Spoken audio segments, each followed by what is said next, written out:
It's time to take your business to the next level, the boss level. These are the premier business owner strategies and successes being utilized by the industry's top talent today. Rock your business like a boss, a VO boss. Now let's welcome your host, Ann Ganguza. Hola, Boss Voces. Bienvenidos al podcast con Ann Ganguza y Pilar Uribe. Hey everyone, welcome to the VO Boss Podcast. I'm your host, Ann Ganguza, along with my very special guest co-host, Pilar Uribe. Pilar, how are you today? Hola, Ann, ¿cómo estás? Tired. I am tired, okay. Pilar. You know why? Why? Because I binged watched the entire season of Succession last night. And so good. Oh my gosh, good. It's so good. So good. So many cliffhangers. I know. Oh my gosh. Yeah. And I'll tell you what, sometimes I stay up later than my husband, so I'm always putting on subtitles. And when I put on subtitles, it makes me think of all these shows now that are coming out in streaming media and dubbing and ADR and all of these techniques that are coming out and really offering a lot of jobs these days to people in the VO industry. And I thought we should talk about dubbing and ADR for a little bit. What do you think? Yep. Dubbing is very close to my heart. Oh my goodness. And it's just since the pandemic, just an explosion of so much content and media. Yeah. And you have had some experience dubbing. I personally have not had much at all. I went to a training class on dubbing. But talk to me about dubbing, because that's something I think you actively do, right? Yes, yes. That's where I got started in voiceover. Okay. I did like 2 series in Colombia. They were animated, but I actually cut my teeth on dubbing. Dubbing is a skill like any other, and it requires being a good actor.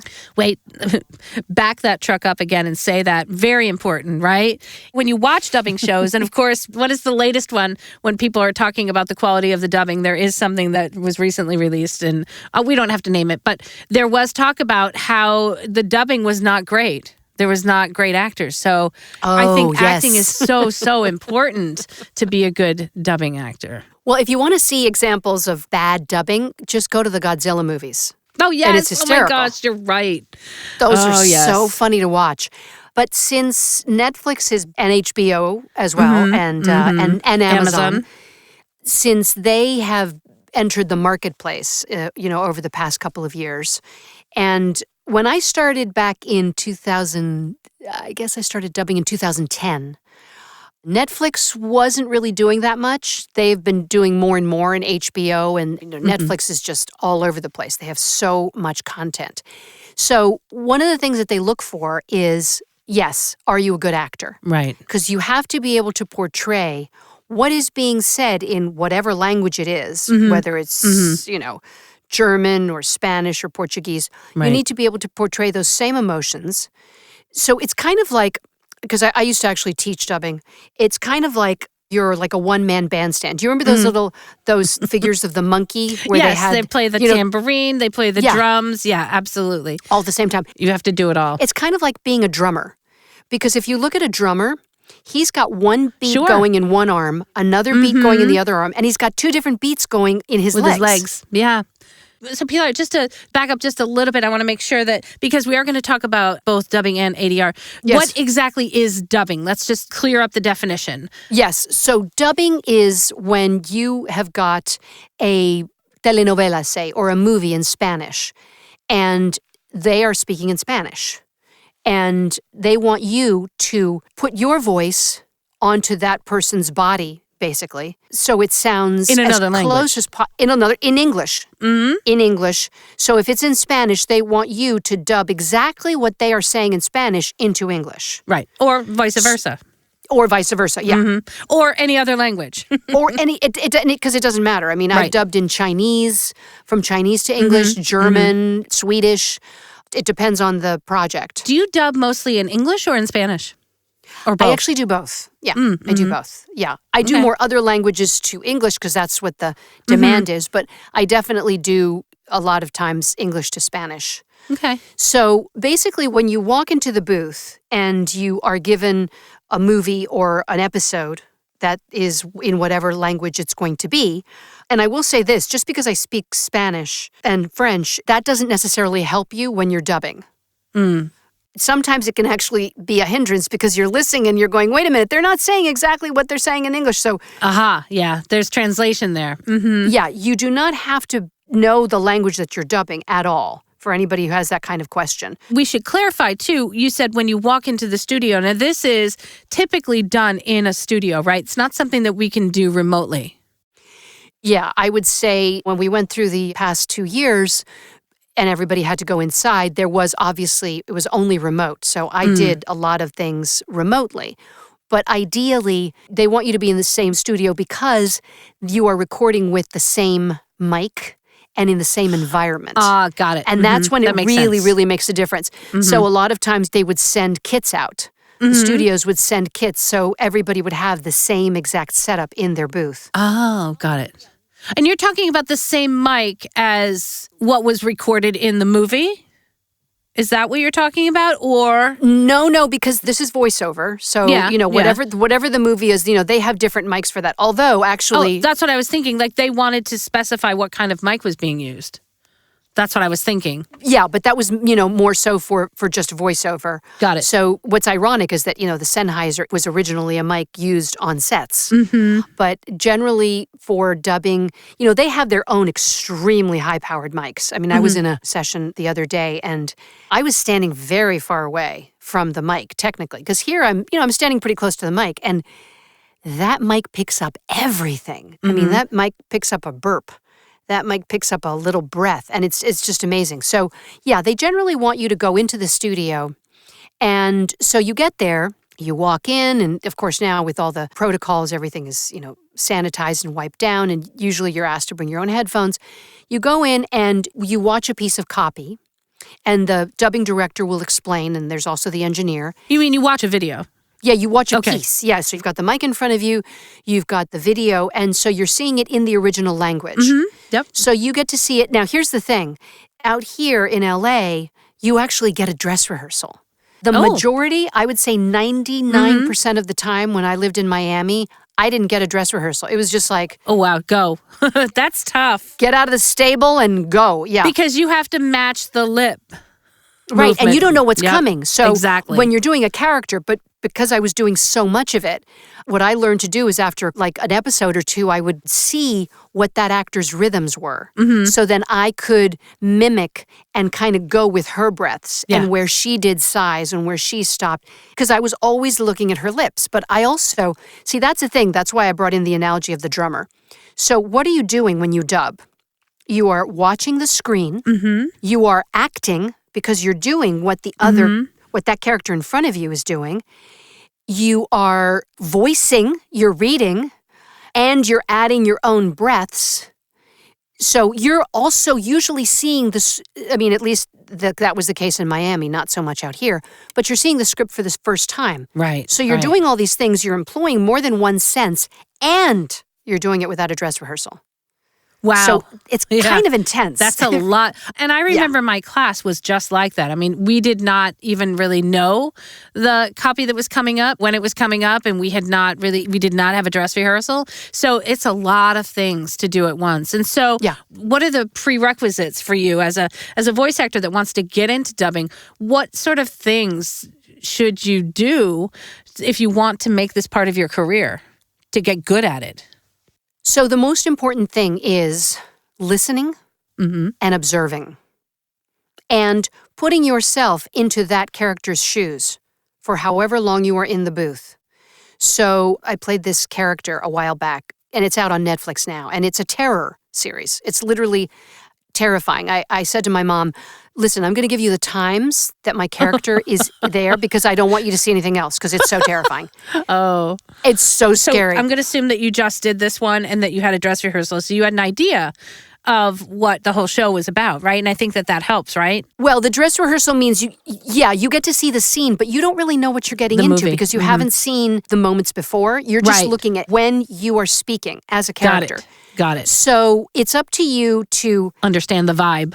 And not just that, but that's what I mean by you really have to be completely on because you are looking and you're listening at the same time. You're evaluating what that character is doing at that moment and why they're doing it. Right, and what might have happened beforehand so you can act, right? Yeah, and then you have to do it, and you only get one dress rehearsal. So you have to be very acutely aware. You have to be present in the booth. So what they do is you'll do a scene, and they'll give you a pass of the entire scene, and then you'll go back, you'll do another take, or you'll do pickups.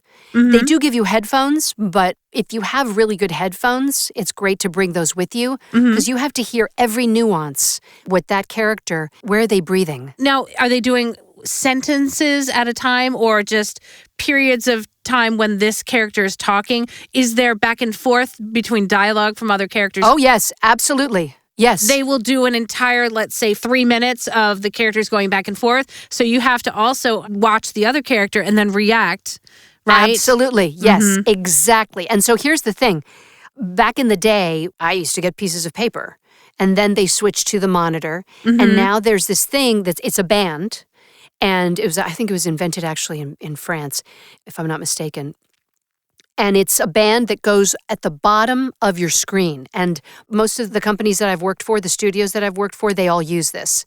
So it's a band, and it's in your specific color for that episode. So, Got it. Like my character, Anna. Anna's lines are going to be in green. They're going to have the highlight green. But then I'm also listening to the other characters, and their lines are there as well. But not in green, obviously. No, they're like in purple or whatever. But I have to be very aware of who's speaking when. So you have to look at the bottom of the screen, which has the band. Plus, you also have to understand where the lips are happening and when they're saying it. So you've got to look from the bottom of the screen to the lips. Yes, ma'am. And so that is fast focusing, I'm sure. Totally. And total focus. And it's got to be exhausting. I can't imagine, like, when you're doing a dubbing session, how long are you doing a dubbing session for? An hour, 2 hours, 5 hours? The standard time is 2 hours. Okay. But it's got to be an exhausting 2 hours sometimes. It can be exhausting, but it's really exhilarating because you're in the booth, and I always stand. I can't imagine sitting when you have to be that focused and on top of things. Yeah, exactly. Yeah. You have to use the whole body. But I rest, like when they're trying to decide between the dubbing director and the engineer, do we do this, do we do that? And they're rewinding and they're trying to sync it up and everything. Right. So that's when I can just take a little break, drink some water. They tend to be generally 2-hour sessions. I've done, up to 4. It is work. It's a lot of work. But so now that you have the band that's running on the screen, right? Do you have a copy as well of the actual script at all in front of you? Because I remember when I took my class, I had both. I had the script that was down in front of me, but I also had to keep my eye on the screen as well and the lips of the actor that I was dubbing. So it was a lot. But when they were doing whatever work they needed to do in the studio, I was kind of looking at the script coming up next so I could get a little familiar with it. Yeah, it actually depends on the studio because there was a studio that did the paper. I don't know if they still do because, things have evolved in the past couple years. It kind of depends, but sometimes you do. Sometimes you do get a paper, which in a way is actually worse because you have to look farther down. I'd rather have it on the screen. Yeah, I agree. But whatever it is that you're doing, whether you have a piece of paper in your hand or you're looking at it on a monitor or you're looking at the stuff on one screen and the script on another screen, because that also happens, whatever it is that you do, you have to learn to read quickly. Yeah. And so you're basically constantly evaluating and looking and getting the information so then you can spit it out. Yeah. And then move on to the next moment that character has. So dubbing is going into the studio and having the band and checking the lip movement of the actor that you're replacing, right, that you're dubbing. Now, what's looping then? So that's dubbing. What's looping? Looping is technically, it's called ADR, which is additional dialogue replacement.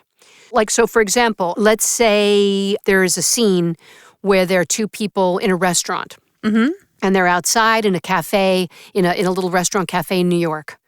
And, there are people going back and forth, and there are people walking on the street, and there are people inside, and then there's the person at the bar. All that noise gets put in post. None of that is real because basically what they figured out, and sometimes you can get it, but there's so much incidental noise So you're going to get a honking of a horn or somebody shouting, that they can't control all those extra elements. So what they do is that they come back, and once the scene is done and it's ready, or let's say the actress spoke really low. So she was looking at her food saying, I don't love you anymore. So it's like they didn't get that. They didn't get that from the mic that was the boom that was hanging, 5 feet above her. So the actors come back. So basically it's like background extra work, but for voices. Is that not also called walla walla? So walla is a type of ADR. Walla is kind of like, you're just kind of like talking, and it's like, so many peas and terms. Carrots, rhubarb, peas and carrots, rhubarb, peas and carrots, rhubarb, peas and carrots. This is Yep. what I used to do on stage. When you weren't speaking, but you had to look like you were talking. Sure. Then there's something called call-outs where you say, so each character sits there and says, hey, I'm going to the store. I'll see you later. And so it's like you're literally having like a pretend conversation. And so ADR has, so many different, ADR has its own genres too. So dubbing is not necessarily related to ADR and looping. ADR, I would say it's like a third cousin, a second or third cousin, because there are aspects of it. So, for example, I did a movie last year which came out, I guess it came out at Christmas. It was called Eternals. It was a Marvel movie. And of course, when you sign up for something like that, you sign NDAs up to an inch of your life, and you can't say anything. And so the only reason I'm saying it is because I asked them, now you can, and now it's out. And so, the person who hired me was like, yeah, it's okay. Because I always check, and that's something that's really important. Whatever it is that you're doing when it's like dubbing or ADR, they're going to make you sign NDAs. And in fact, at one studio, they make you put your cell phone in a little box before you walk in and lock it up. Because they don't want any kind of... That makes sense. Because, they bought the rights. It's their property. Absolutely. And so to have some actor sit there and go, oh, I was at the studio and I was dubbing, look at me. It's just, come on. Yeah. You've just ruined all their hard work. So exactly. In the world of dubbing, they're very, very demanding on that. You can't say a word. Well, that makes a lot of sense. And I'm glad that you brought it up, because how many times have we seen a voice actor either bragging on social media or here's a picture of me leaving, and just thinking that nobody will see that? That is a big, big, big no-no. So that makes a whole lot of sense, that you don't want to give away any secrets until they're revealed. I get that. Because basically when you are an actor, you are lending your voice. That's what you're doing. Or you're lending your acting to the project. The project isn't yours. You don't own the project. It's a great point. I remember one time I did this commercial, Magic, the big basketball player, Magic Johnson. Yep. I'm seeing him right now, and all of a sudden I had a brain fart on his name. So it was a commercial, and he's so adorable, and he's so nice. And so we were all gathered around, and of course at the end, they let us take pictures. And so of course I took, my picture, and I had it in my phone, and then literally a couple of weeks later, I see this actor post, and like, hey, I was, and I was like, what are you doing? The commercial isn't out. Yeah. That's not yours. Yeah. That's their material. Somebody owns that material. And you have to respect that this is a situation. So for something like a Marvel movie, you sign NDAs up the wazoo. Oh, yeah. And I've seen people get fired. Yeah. Hard. And fired hard. To be after honest, that. I can't blame them, because it's like, it's not my material to go out and play with. So with ADR, and this all changed in the pandemic, too, because with ADR, what you would do is that you would go with a group of people, and you would be in the same room with them. So that's where you have these things called donuts, which is you walk around and you do these sort of loops, and you talk as you pass by the microphone, and then the call-outs where you're hey, let's go get some ice cream kind of a thing, and Dr. George Michael to line 1 in room 222, that kind of a thing. So that all went away, and so now when you go to a studio, we were all separated. So we were in the same studio, but we were all in different booths. So that's the difference. So it's all, you're not together. Right, during the pandemic. Right, exactly. So they had to kind of change that, the way that happens. Also, so not just that, there's also, if you need to replace a line, right? If they couldn't get the actor, if they couldn't get the line, or they changed the line and they couldn't get the actor back in, sometimes there's just a line replacement. Yeah, right, exactly. And that will happen, let's say, with a specific actor. But when you're talking about ADR, like when you're in that scenario that I said about the coffee shop, there are people talking, so you need to have, let's say if you're doing a cop show, you need to have the lingo all ready to go. And they encourage you to bring, paper makes noise, but like iPads.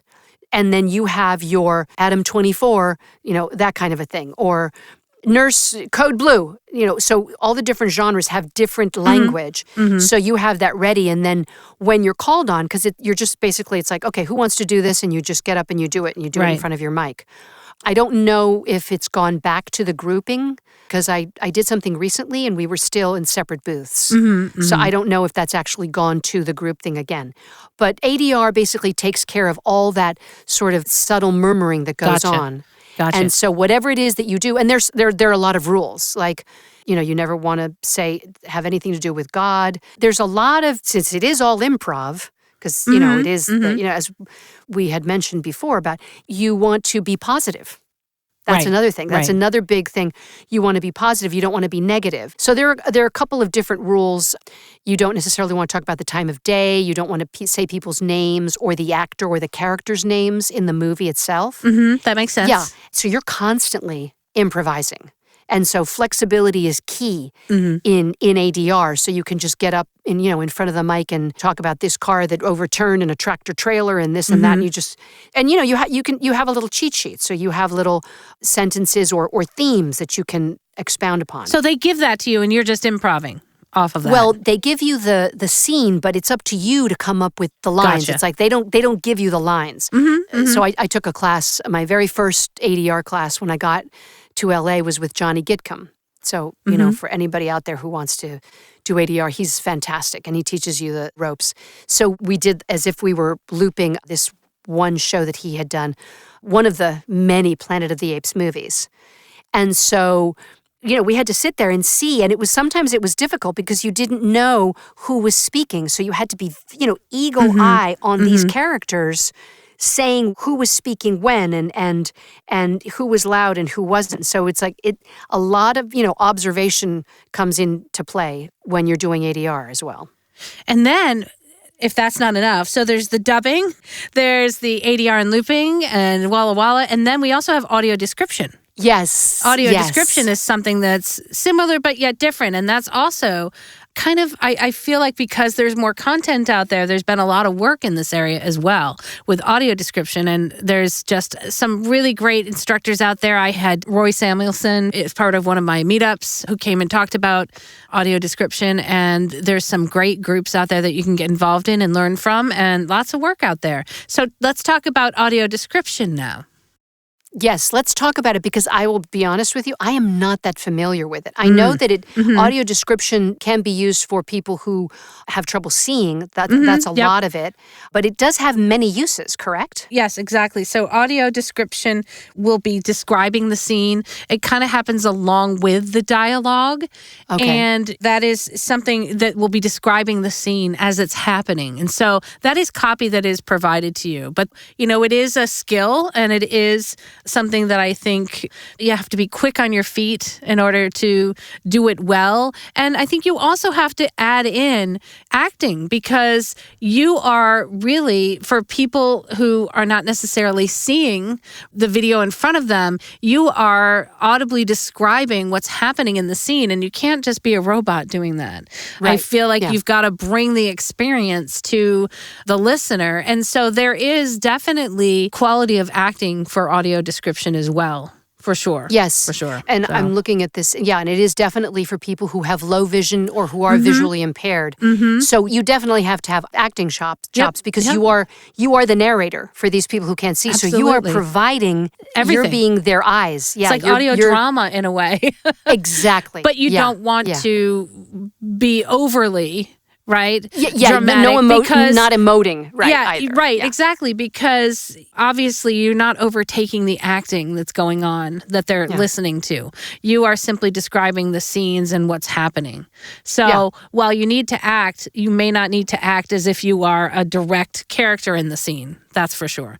Well, and also because when there are gaps in the dialogue, you will be describing visual elements.